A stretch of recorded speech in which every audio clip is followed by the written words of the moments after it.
Hello everyone, welcome to Rabi study IQ GK।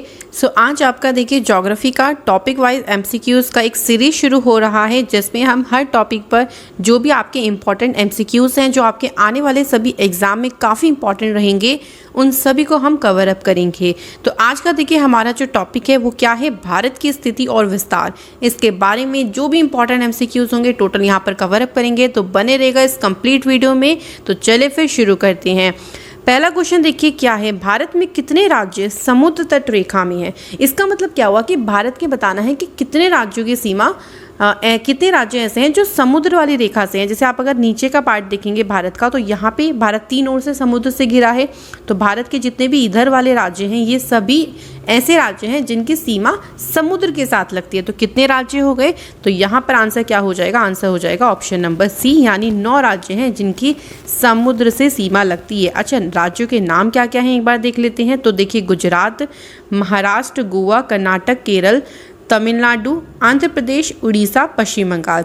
ये तो हो गए राज्य। अगर केंद्र शासित प्रदेश का पूछा जाए तो यहाँ पे आपका देखो कौन कौन से हो गए, अंडमान निकोबार, लक्षद्वीप, पुदुचेरी, दमन द्वीप। तो ये आपके हो गए केंद्र शासित प्रदेश। तो पहला क्वेश्चन का आंसर हो गया ऑप्शन नंबर सी, यानी 9। अगला क्वेश्चन है, भारत में निम्नलिखित में से किस राज्य की तट रेखा सबसे लंबी है। अच्छा, अभी हमने डिसाइड करा, अभी हमने आंसर जाना कि 9 राज्यों की सीमा है भाई जो तटीय है। उनमें से सबसे बड़ी तटीय रेखा किसकी है, तो यहाँ पे जो करेक्ट आंसर हो जाएगा वो हो जाएगा आपका गुजरात। सबसे बड़ी रेखा जो है वो तटीय रेखा आप कह लो गुजरात की है। अगर उसकी टोटल लंबाई की बात करते हैं तो 1214 किलोमीटर है टोटल तटीय रेखा की जो लंबाई है। अगला है देखो, निम्नलिखित भारतीय राज्यों में से किससे होकर कर्क रेखा नहीं गुजरती है। अब सभी को पता होना चाहिए कि भारत का, अगर हम लोकेशन थोड़ा सा बना ले डायग्राम, ठीक है, इतना मतलब आपका ऐसे ही हमने डायग्राम बनाया है जस्ट समझाने के लिए। तो कर्क रेखा भारत के इधर से गुजर के जाती है, ओके। और कितने राज्यों से होकर गुजर के जाती है अगर हम बात करें, तो अभी हम बात करेंगे। पहले यहाँ पे पूछा है कि कौन से राज्य से कर्क रेखा नहीं गुजरती। तो यहाँ पे जो आंसर हो जाएगा वो हो जाएगा आपका उत्तर प्रदेश। मध्य प्रदेश से भी गुजरती है, गुजरात से भी गुजरती है, झारखंड से भी गुजरती है, लेकिन यूपी से राज्य से होकर नहीं गुजरती। अब बात करते हैं कि कितने राज्यों से होकर गुजरती है, ये बताइए। तो एक क्वेश्चन बन सकता है, 8 राज्यों से होकर गुजरती है। राज्यों के नाम देखिए कौन कौन से हैं, गुजरात, राजस्थान, मध्य प्रदेश, छत्तीसगढ़, झारखंड, पश्चिम बंगाल, त्रिपुरा और मिजोरम। इन राज्यों से होकर जो कर्क रेखा है आपकी गुजरती है। तो आप सारे राज्यों को याद कर लें। अगर इस पे कोई भी क्वेश्चन आपका बने कि कौन से राज्य से नहीं गुजरती, कौन से राज्य से गुजरती है, या टोटल कितने राज्यों से गुजरती है, तो आप लोग सारे इसमें कवर अप कर लोगे। इसके बाद है, कौन सी अक्षांश रेखा ऐसी है जो भारत के मध्य से होकर गुजरती है। देखो अक्षांश रेखाएं कौन सी होती हैं, जो आपकी इस तरीके से होती हैं। हाँ, हमारी पृथ्वी पर जो भी इस तरीके की इमेजिनरी लाइंस होती हैं उनको हम बोलते हैं अक्षांश रेखा। तो भारत से होकर गुजरती है कौन सी रेखा, कर्क रेखा। क्योंकि भारत जो है देखिए, अगर हम अपनी ग्लोब की बात करें, अर्थ की बात करें, तो अर्थ के बीच में से जाती है भूमध्य रेखा, जिसे हम इक्वेटर कहते हैं। और इक्वेटर के ऊपर होती है यहाँ पर 23.5 डिग्री पर आपकी कौन सी रेखा, कर्क रेखा। और कर्क रेखा ही भारत के मध्य में से होकर गुजरती है। टोटल 8 राज्यों से होकर गुजरती है। तो इन सभी को आप एक रिलेट करके पढ़ोगे सारे क्वेश्चंस को, तो इजीली एग्जाम में आप लोग सॉल्व आउट कर सकते हो। आगे है देखो, कर्क रेखा भारत के कितने राज्यों से होकर गुजरती है। तो अभी मैंने आपको ये आंसर करा। देखो क्वेश्चन इस तरीके से भी बन सकता है, तो आपका आंसर यहाँ पे डायरेक्टली हो जाएगा 8 राज्यों से होकर कर्क रेखा जो है वो गुजरती है। क्वेश्चन एक तरीके से ये बन सकता है कि बताइए कर्क रेखा कौन से राज्य से होकर नहीं गुजरती है। तो यहाँ पर देखिए हमारे पास कौन कौन से आंसर हैं, उड़ीसा है, गुजरात है, राजस्थान है, पश्चिम बंगाल है। तो देखो अभी मैंने आप लोगों को बताया था कि कर्क रेखा आपका उड़ीसा से होकर नहीं गुजरती है, ठीक है। ये आपको ध्यान रखना है कि हमारी जो कर्क रेखा है वो उड़ीसा से होकर नहीं गुजरती है। टोटल 8 राज्यों से कर्क रेखा गुजरती है। याद हो जाएगा, बिल्कुल सारे क्वेश्चन ऐसे ही आप लोगों के लिए बनेंगे। तो इसलिए आपको ध्यान रखना है कि कितने कितने राज्यों से होकर गुजर रही है। चलिए अगले क्वेश्चन पे आ जाते हैं। भारत का वह राज्य बताना है जिससे होकर कर्क रेखा गुजरती है। अच्छा, क्या जम्मू कश्मीर से गुजरती है, बताइए आप, क्या गुजरती है, नहीं गुजरती भाई। हिमाचल प्रदेश से क्या गुजरती है कर्क रेखा, कर्क रेखा हिमाचल प्रदेश से भी नहीं गुजरती है। उसके बाद देखो, क्या बिहार से नहीं, झारखंड से गुजरती है। अच्छा, अगर आप लोगों को दिक्कत हो रही हो तो मैं आपके को उसकी एक ट्रिक भी बता देती हूँ कि कैसे आप याद कर सकते हो। देखो आप इसको याद कर सकते हो, मित्र पर गम छा झार। ठीक है, ये इसकी ट्रिक है जिससे आप इजीली याद कर सकते हो कि कर्क रेखा कितने राज्यों से होकर गुजरती है। देखो मी से हमारा क्या हो जाएगा, मी से आपका हो गया मिजोरम, त्रि से त्रिपुरा, प से पश्चिम बंगाल, उसके बाद र से राजस्थान, ग से गुजरात, म से मध्य प्रदेश, छ से छत्तीसगढ़ और झार से झारखंड। तो मित्र परगम छा झार ये आपकी ट्रिक है जिससे आप याद कर सकते हो सारे के सारे राज्य। अच्छा, अगला क्वेश्चन है भारत का दक्षिणतम बिंदु कौन सा है? क्योंकि देखिए उत्तरी बिंदु, पूर्वी बिंदु और ये सारे बिंदु हमें पता होने चाहिए, लेकिन हमें दक्षिणी बिंदु कहाँ है? तो दक्षिणी बिंदु अगर लोकेशन की बात करें तो नीचे का बिंदु हमारा कौन सा है सबसे? यहाँ पे जो आंसर हो जाएगा वो हो जाएगा आपका इंदिरा पॉइंट। ठीक है, और अगर ये भी पूछा जाए आपका कि बताइए इंदिरा पॉइंट की लोकेशन कहाँ पे है, देखो तो अगर हम इंदिरा पॉइंट की लोकेशन की बात करते हैं तो ये निकोबार द्वीप समूह में है। पहले इसको पिग्मेलियन पॉइंट कहा जाता था। तो ये आपको जितने भी मैं इंपॉर्टेंट पॉइंट्स बता रही हूँ आप लोग इसको या तो नोट डाउन कर लीजिए क्योंकि काफ़ी ज़्यादा इंपॉर्टेंट पॉइंट्स हैं। भारत के दक्षिण में सबसे दूरस्थ स्थल कौन सा है? देखो क्वेश्चन की लैंग्वेज चेंज हो सकती है लेकिन आंसर तो वही रहेगा ना, दक्षिण सबसे दूरस्थ स्थल। क्योंकि देखिए जो ये इंदिरा पॉइंट है ना, आपको पता है कि जो निकोबार हमारा अंडमान निकोबार आइलैंड है वो थोड़ा सा अलग है इंडिया से, थोड़ा सा दूरस्थ स्थल में भी आपका आ जाता है। तो यहाँ पे आंसर ही क्या हो जाएगा आपका? इंदिरा पॉइंट आंसर हो जाएगा। इंदिरा पॉइंट में ध्यान रखो एक बात इसकी कि यहाँ पे एक प्रकाश स्तंभ है, एक लाइट आप कह सकते हो पोल है जिसका उद्घाटन किया गया था 30 अप्रैल 1972 को। और इसी का जो ये जो दक्षिणतम बिंदु है ना जिसे हम इंदिरा पॉइंट कह रहे हैं, इसका नाम भारत की पूर्व प्रधानमंत्री इंदिरा गांधी जी के नाम पर रखा गया। तो ये कि क्वेश्चन एग्जाम में बन सकता है कि बताइए किसके नाम पर इंदिरा पॉइंट का नाम रखा गया, तो आप लोग इसे ध्यान रखो। इंदिरा पॉइंट का अन्य नाम क्या है कि इंदिरा पॉइंट को किस और नाम से जानते हैं, तो हमें यहाँ पे बताना है। तो देखिए पार्सन पॉइंट, लाहिन चिंग, पिग्मेलियन पॉइंट या इनमें से, अच्छा यहाँ पे एक ऑप्शन जो आपका रहेगा वो मैं सही कर देती हूँ, ये ऑप्शन होगा इनमें से सभी, इनमें से सभी। क्योंकि पार्सन पॉइंट भी इसको कहते हैं, लाहिन चिन भी इसको कहा जाता है, कई अदर लैंग्वेजेस में भी देखो नए नए नाम आपको पता है, और पिग्मेलियन पॉइंट भी इसको कहा जाता है। तो इनमें से सभी यानी ये सभी इसका जो है वो करेक्ट आंसर हो जाएगा। तो यहाँ पे आप छोटी सी आप इसको सही करिएगा, इनमें से कोई नहीं होगा, ये सभी करेक्ट आंसर। अगला है कौन सा स्थान है जो भूमध्य रेखा के सबसे निकट है? अच्छा मैंने आपको बताया कि भूमध्य रेखा भाई बिल्कुल अर्थ के बीचों बीच में से जाती है। हमारा जो इंडिया है वो भूमध्य रेखा से ऊपर इधर की तरफ इंडिया की लोकेशन है। तो जो सबसे पॉइंट आता है पास में तो भाई वो नीचे वाला ही पॉइंट होगा। तो नीचे जो सबसे दक्षिणतम बिंदु है वो कौन सा हो गया? आपका इंदिरा पॉइंट हो गया। तो देखो क्वेश्चन का आंसर वही रहा लेकिन तरीका आपका चेंज हो गया आंसर को करने का। ओके, भारतीय भूमि का सर्वाधिक उत्तरी भाग कौन सा है? अब हमें बताना है कि जो उत्तरी भाग है, अभी तो हम दक्षिण भाग की बात कर रहे थे, सो उत्तरी भाग की बात करते हैं तो ये है इंदिरा कौल। ठीक है, सबसे उत्तर में कौन सा पॉइंट है? इंदिरा कौल, जो कि जम्मू कश्मीर में है, ये ध्यान रखिएगा। अगला है देखो भारत का दक्षिणतम स्थान जो इंदिरा पॉइंट है वो निम्नलिखित में से कहाँ पे स्थित है? तो ये मैं आपको बता चुकी हूँ कहाँ पे स्थित है, अंडमान निकोबार द्वीप समूह में स्थित है भारत का जो दक्षिणतम स्थान है। इसके बाद है भारत की मुख्य भूमि को रामेश्वर द्वीप से कौन अलग करता है?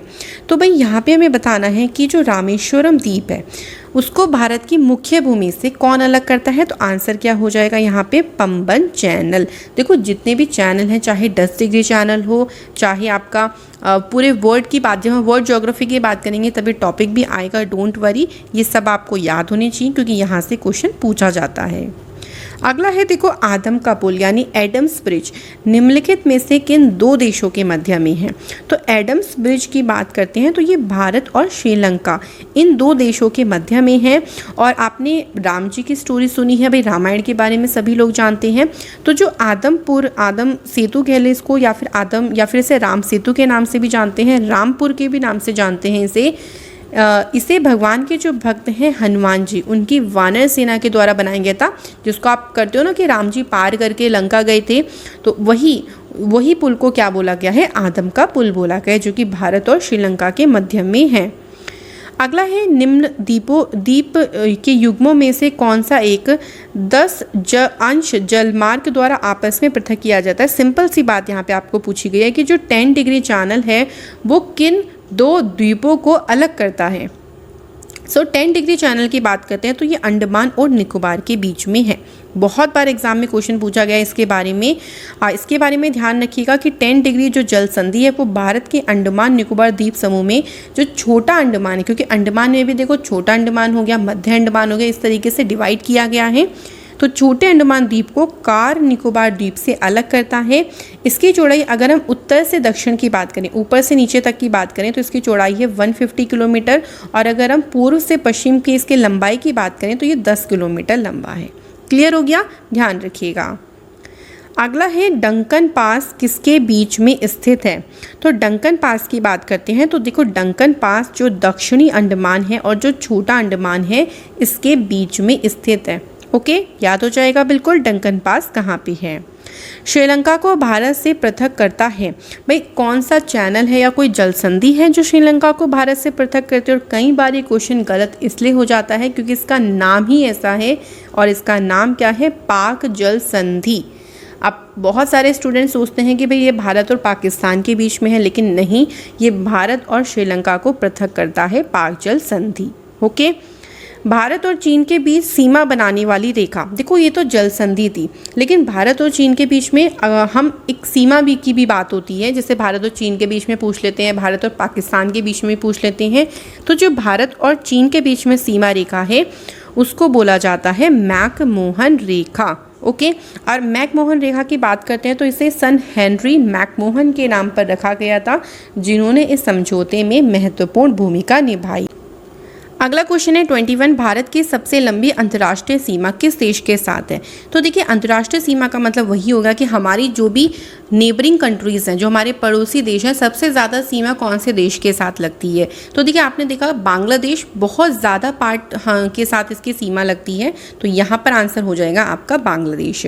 अच्छा, अंतर्राष्ट्रीय सीमा की बात होती है तो एक बार ये देख लेते हैं कि भारत के पड़ोसी देश कौन कौन से हैं। चीन, पाकिस्तान, नेपाल, भूटान, अफगानिस्तान, बांग्लादेश, श्रीलंका, म्यांमार और मालदीव। तो ये आपके क्या हो जाएंगे, ये हो जाएंगे टोटल आपके पड़ोसी देश।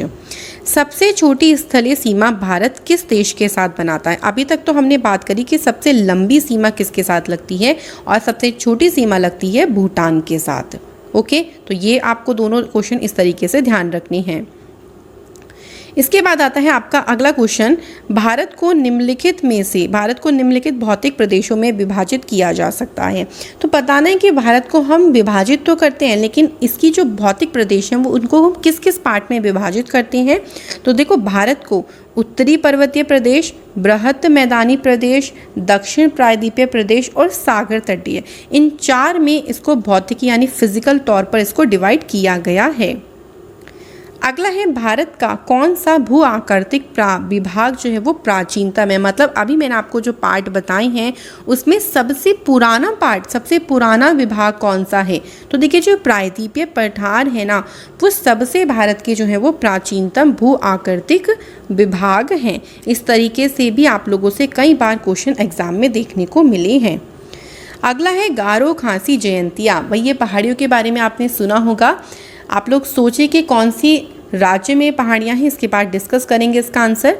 पहाड़ियाँ जो हैं वो ये किसका भाग है। तो देखो ये जो पहाड़ियाँ हैं ना, इनको पूर्वोत्तर की पहाड़ियाँ कहा जाता है, तो ये पूर्वोत्तर की पहाड़ियों का ही भाग है। और अगर हम ये बात करें तो कौन से राज्य में है, तो ये मेघालय राज्य में है। वहाँ पर की जो जनजातियाँ हैं गारो खासी, उन्हीं के नाम पर इन पहाड़ियों का नाम रखा गया है। अगला है निम्नलिखित में से कौन सा तट पश्चिमी तट का भाग नहीं है। भारत के 2 तट हैं आपके। अगर हम इस तरीके से बात करें भारत का नीचे का पॉइंट, तो ये हमारा भारत का पूर्वी तट हो गया, इधर के तट को बोला जाता है पश्चिमी तट। तो पश्चिमी तट का भाग कौन सा नहीं है ये पूछा है एग्जाम में, नहीं 100% पढ़ के आइएगा। यहाँ पे आंसर हो जाएगा कोरोमंडल तट। इसके बाद है भारत का पूर्वी समुद्री तट किस नाम से जाना जाता है। तो आपका अगर भारत का जो इधर का पूर्वी तट है, इधर ये इसको बोलते हैं हम पूर्वी तट, इसको कौन से नाम से जानते हैं, तो इसे बोलते हैं कोरोमंडल तट। एग्जाम में आप देखो उठा के प्रीवियस ईयर के क्वेश्चंस, डोंट वरी, वो भी आगे कराए जाएंगे, पहले टॉपिक्स कंप्लीट कर लेते हैं। उनमें ये सारे क्वेश्चन आपके बने हुए हैं, सब पूछे गए हैं, सब ध्यान रखिएगा। अगला क्वेश्चन है, देखिए, स्वतंत्रता के पूर्व कौन सा क्षेत्र ऐसा है भारत का जिसको काला पानी के नाम से जानते थे। तो काला पानी की सज़ा आपने सुनी होगी, बड़ी डिफ़िकल्ट सज़ा होती थी भाई। और स्वतंत्रता से पूर्व अंडमान निकोबार द्वीप समूह को, मतलब उस क्षेत्र को, काला पानी के नाम से जाना जाता था, याद रखिएगा। नेक्स्ट है, लक्षद्वीप समूह स्थित है। लक्षद्वीप की अगर लोकेशन की बात करते हैं तो देखो, अगर हम भारत का थोड़ा सा मैप बना लूँ तो इधर की तरफ आपके बहुत छोटे से ना आइलैंड्स हैं, और ये आइलैंड्स के आपके लक्षद्वीप कहलाते हैं, और इधर ही आपका क्या पड़ता है, अरब सागर पड़ता है। तो जो लक्षद्वीप समूह है वो कहाँ पे इसकी लोकेशन है, अरब सागर में। अगला है, निम्नलिखित में से कौन सा द्वीप भारत और श्रीलंका के मध्य में स्थित है। अभी तक हम लोगों ने क्या पढ़ा था कि भारत और श्रीलंका के मध्य जो जल संधि है वो है पाक जल संधि। यहाँ पे एक छोटा सा द्वीप भी है, हमने इसके बारे में पहले भी पढ़ा था, रामेश्वरम द्वीप। ओके, याद रखिएगा, रामेश्वरम द्वीप किन दो देशों के मध्य है, ऐसे भी क्वेश्चन बन सकता है, भारत और श्रीलंका के मध्य। अभी बात हो रही थी लक्षद्वीप, भाई अरब सागर में बहुत सारे छोटे छोटे द्वीप से मिलकर बना है। अब इसमें कितने द्वीप है ये पूछा गया है, तो लक्षद्वीप समूह में टोटल जो द्वीपों की संख्या है वो है 36। तो याद रखिएगा बिल्कुल, लक्षद्वीप में टोटल कितने द्वीप हैं, 36। अच्छा, लक्षद्वीप की स्थापना कब हुई थी, 1 नवंबर 1956 को। लक्षद्वीप की राजधानी क्या है, कवारत्ती, ये भी आप ध्यान रखना। अगला क्वेश्चन आपका है, दक्षिण गंगोत्री क्या है। तो जो दक्षिण गंगोत्री है इसको कहा जाता है अंटार्कटिका में स्थापित भारतीय वैज्ञानिक अनुसंधान केंद्र। इसको दक्षिण गंगोत्री का नाम दिया गया है, तो बस आपको इतना इससे ध्यान रखना है। भारत में वर्तमान में किस स्थान को सफ़ेद पानी के नाम से जाना जाता है।